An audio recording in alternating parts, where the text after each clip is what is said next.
Assalamualaikum warahmatullahi wabarakatuh. Alhamdulillah, hamdan syukranillah, salatan wassalaman ala rasulullah.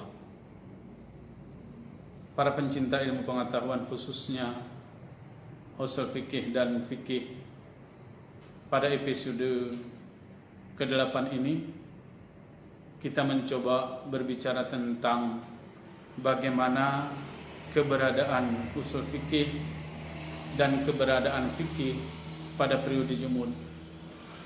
Pada periode mazhab kita sudah mengkaji di mana pendapat-pendapat ulama, pendapat sahabat yang berserakan di masing-masing hafalan para ulama berupaya untuk disistematiskan, berupaya untuk dibukukan oleh ulama madhab, sehingga kita sepakati bahwasanya periode madhab itu adalah periode sistematisasi fikih atau sistematisasi hukum Islam. Karena sistematisasi fikih, usul fikih sangat lengkap, sehingga ada orang yang beranggapan bahwasanya tidak ada lagi celah, tidak ada lagi kesempatan untuk melakukan ijtihad. Karena apapun yang kita perlukan dalam kehidupan beribadah, bermuamalah, bermunakahat, itu sudah ada di dalam fikih madhab. Lebih lagi,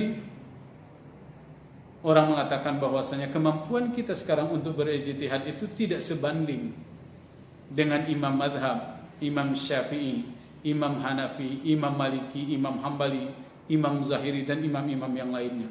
Kita tidak punya kemampuan. Yang menyebabkan munculnya periode jumud. Periode jumud adalah periode di mana dikatakan pikiran ataupun kemampuan orang berpikir pada saat itu tidak ada lagi, sehingga dikatakan pikiran kita menjadi beku. Periode beku itulah yang disebut dengan periode jumud. Tidak ada lagi orang yang berani mendirikan madhab. Tidak ada lagi orang yang berani mengatakan dirinya sebagai mujtahid mutlak. Tetapi yang ada pada saat periode jumud itu muncullah periode-periode atau mujtahid bil madhahib. Periode yang menjandarkan dirinya kepada madhab. Imam Nawawi sebagai seorang penulis buku fikih, di antara buku fikihnya yang terkenal adalah Al-Majmu' Sharhul Muhadzab. Ini disandarkan kepada Syafi'i. Ibnu Taimiyah adalah seorang mujaddid. Dia menyandarkan madhabnya ke madhab Hambali, dan masih banyak yang lainnya. Tapi dari sisi lain, dari sisi kemampuan ijtihad, walaupun mereka menyandarkan dirinya kepada madhab, kita harus membaca dari sisi usul fikih. Pada masa jumud ini lahirlah yang disebut dengan kitab-kitab syarah. Seperti yang kami sebutkan tadi, adanya kitab Majmu' Syarah Al-Muhadzab. Ini artinya adalah munculnya kitab syarah terhadap kitab Al-Muhadzab. Adanya lahirnya pada periode ini disebut dengan kitab adanya hadis-hadis atau syarah hadis. Ini muncul pada periode jumud.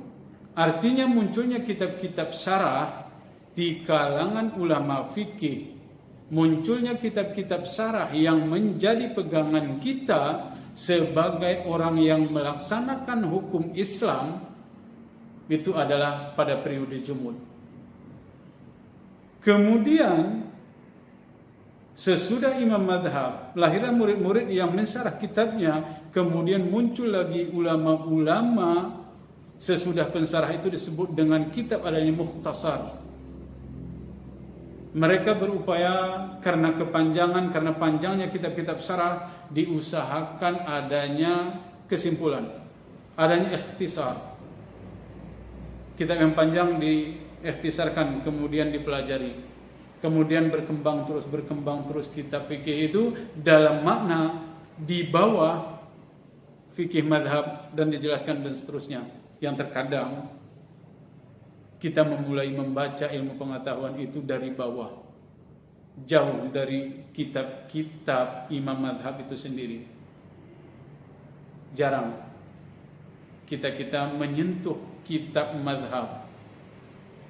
Kita hampir tidak pernah membaca kitab Al-Mabsut, kitab induk dari madhab Hanafi, Al-Muwatta Imam Malik, dari Imam Syafi'i, Sunan Ibnu Majah, kitab Sunan dari Hambali, atau Musnad Ahmad bin Hambal. Kita nggak pernah baca.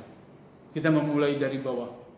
Ini adalah sebuah pemikiran dalam periode Jumud, di mana biasanya orang berpikirnya mulai dari bawah. Ketika ditemukan di bawah, mereka tidak mau naik lagi ke atas. Ketika ditemukan pada tingkatan yang kedua dari bawah, mereka terhenti di situ, dan seterusnya dan seterusnya. Sehingga ketika ditemukan pada tingkat dasar, mereka langsung mengatakan itu adalah sebuah hasil ijtihad yang benar. Mereka tidak mau lagi kembali ke atas. Ini adalah pola pikir yang berkembang pada periode Jumud. Kita ingatkan, periode Jumud adalah pola berpikir di mana para ulama dia memulai berpikirnya dari bawah. Artinya dari tulisan-tulisan yang ditulis oleh ulama-ulama jauh sesudah madhab. Ketika tidak ditemukan, dia baru naik ke atas, naik ke atas, naik ke atas, naik ke atas. Akhirnya pada tingkatan mereka membaca kitab madhab. Karena banyaknya tulisan-tulisan itu, banyak yang kita tidak sampai kepada bagaimana kitab madhab itu sendiri. Bahkan banyak di antara orang terkadang dia meninggalkan, tidak membaca bagaimana sebenarnya imam madhab mengijtihadkan, bagaimana sebenarnya sahabat memahami Al-Quran dan hadis pada periode dia. Ini terabaikan di periode Jumud. Pada periode ini juga munculnya, sehingga dalam istilah teologi disebut adanya bid'ah, munculnya khurafat dan seterusnya. Karena munculnya adanya bid'ah, ini menjadi pertentangan di antara umat Islam. Muncul disebut dengan khurafat, adanya kepercayaan kepada kuburan dan seterusnya dianggap keramat. Banyak orang yang berdoa pada kuburan yang dianggap guru-guru yang bisa mewariskan ilmu. Dia meminta ke sini. Ini muncullah khurafat-khurafat yang seperti itu pada periode Jumud. Ulama-ulama menyadari, ulama-ulama memahami hal itu adalah sesuatu hal yang menyimpang dari kehidupan masyarakat, sehingga muncullah tokoh-tokoh pembaharu, sehingga muncullah tokoh-tokoh tajdid di kalangan orang Islam. Di antaranya yang kita kenal dengan tokoh pembaharu itu adalah Ibnu Taimiyah. Ibnu Taimiyah adalah bermadhab Hambali, yang dia dikenal sebagai orang yang tajdid. Demikian juga dengan adanya Rasid Ridha, adanya Muhammad Abduh, dan lain-lainnya. Ini muncul dalam sejarah perkembangan hukum Islam sesudah masa Jumud itu sendiri. Menjadi menarik ketika kita berbicara bagaimana runtutan pemikiran. Seperti yang kita katakan, tradisi itu berubah, terus berubah dan berkembang terus, sehingga orang mengatakan bahwasanya ada istilah, kalau diawali sesudah masa madhab tadi adalah periode Jumud dengan menutupnya pintu ijtihad, kemudian diakhiri periode Jumud dengan istilah terbukanya kembali pintu ijtihad yang membenarkan orang-orang, yang membolehkan para ulama berijtihad kembali dalam hal-hal yang bagaimana? Tentu saja dalam hal-hal yang mendapat keizinan dari Al-Quran, mendapat keizinan dari Sunnah Rasulullah SAW, yang ulama kelompokkan adalah paling kurang dalam hal-hal yang bersifat zanni.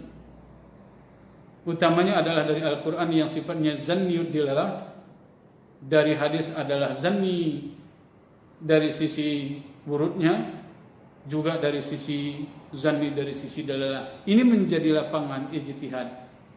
Ini menjadi lapangan pengembangan hukum Islam yang masalah zanni, yang walaupun untuk sebahagian orang tetap berpegang kepada bahwasanya tidak ada kemampuan lagi sesudah mata mazhab untuk berijtihad. Ada dua versi di dalam kehidupan kita. Dalam kajian usul fikih selalu kita berpegang kepada al-ilmu bil qawaidi allati yatawassalu biha ila istinbatul ahkam min adilha tafsiriyah. Mudah-mudahan ada manfaatnya dari pertemuan kita ini. Nanti insyaallah akan kita sambung kembali. Kami akhiri. Assalamualaikum warahmatullahi wabarakatuh.